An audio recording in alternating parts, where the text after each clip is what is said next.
पूज्यपाद पंडित चंद्रशेखर दत्त पांडे जी के श्री चरणों में नमस्कार करके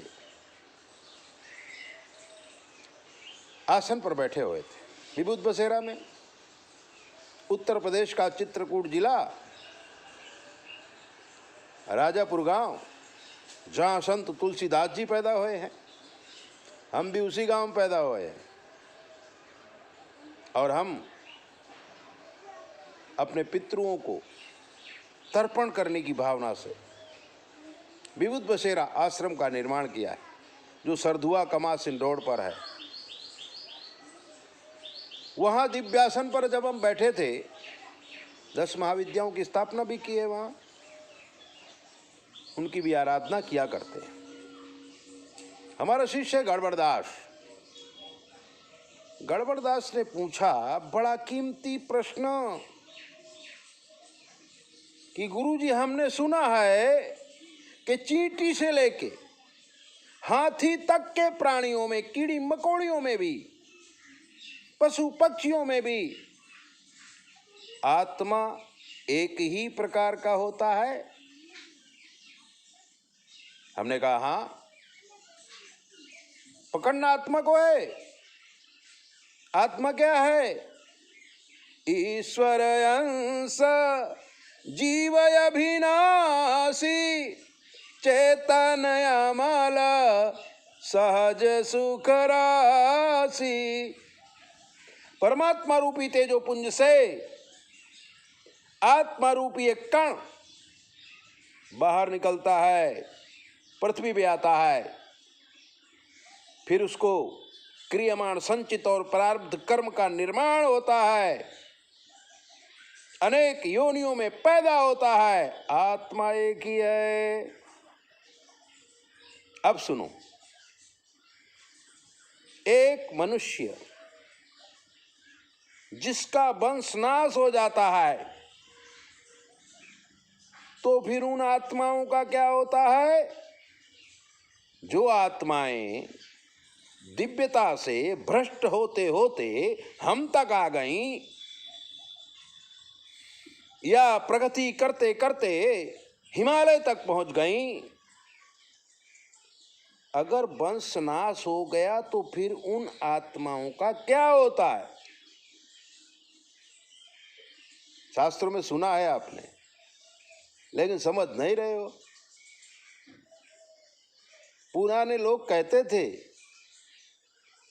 गधे का अवतार मिलेगा, पशु का अवतार मिलेगा। अगर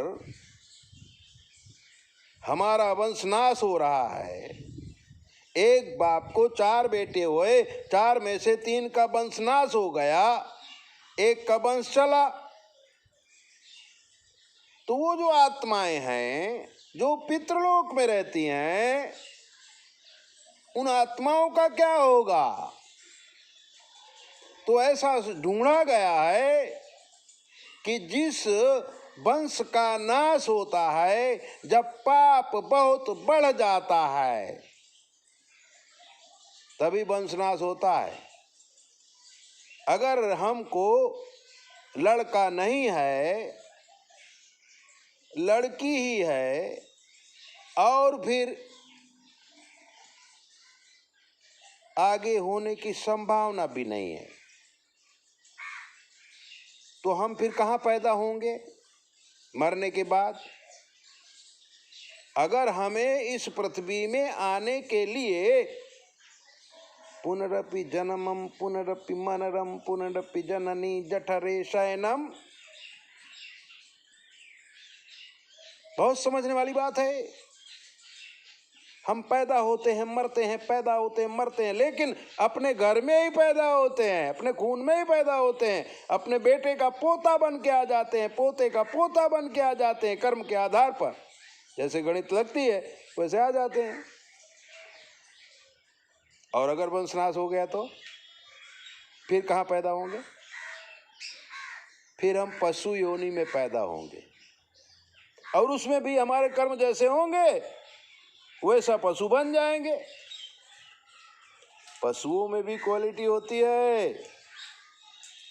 एक एक घोड़ा, एक एक गधा, एक एक टाइगर शेर, एक एक गाय बैल। पुराने लोग कहते थे कि अगर कर्जा लेके मरोगे तो बैल बन के मरोगे।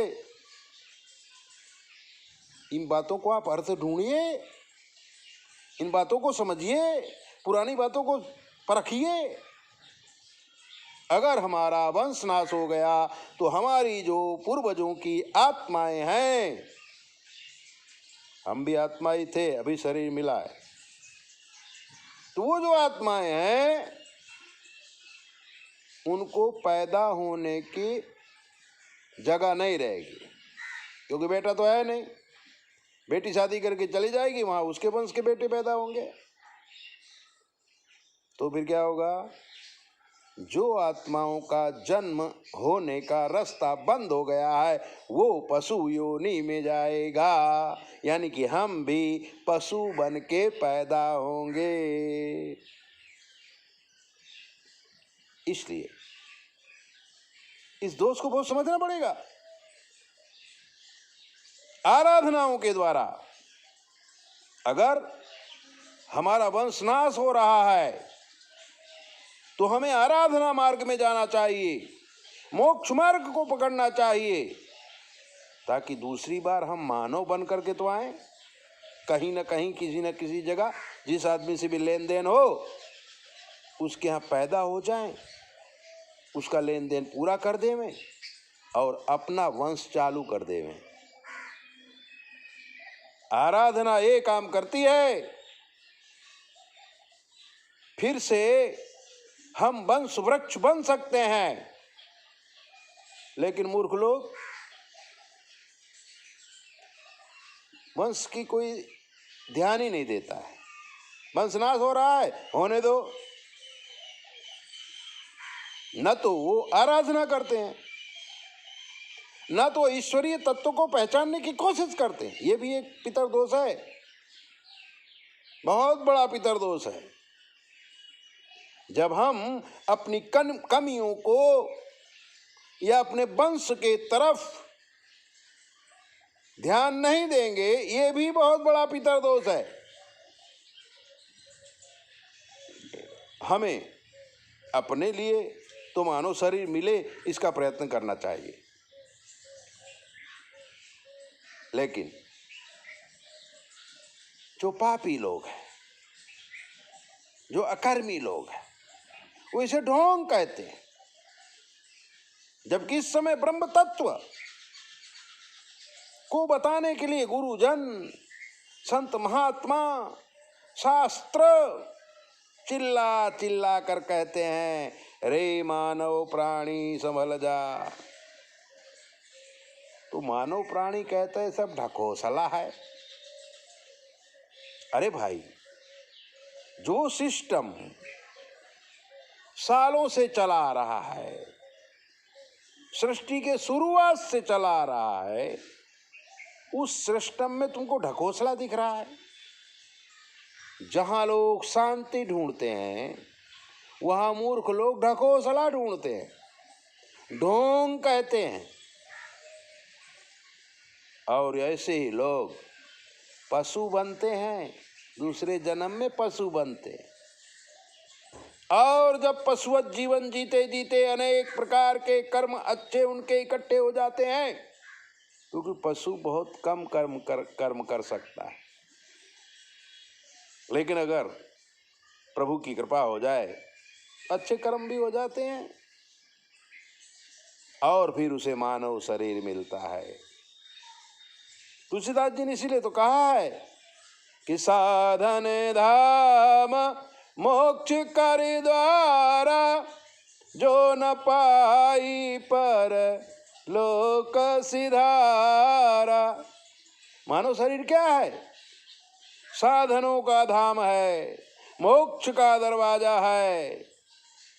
और मूर्ख लोग आनंद प्रमोद में, काम क्रोध लोभ मोह के वश में ऐसे जीवन को खो देते हैं जो बड़े ही मिन्नतों के बाद, बहुत ही कृपा के बाद प्राप्त होता है।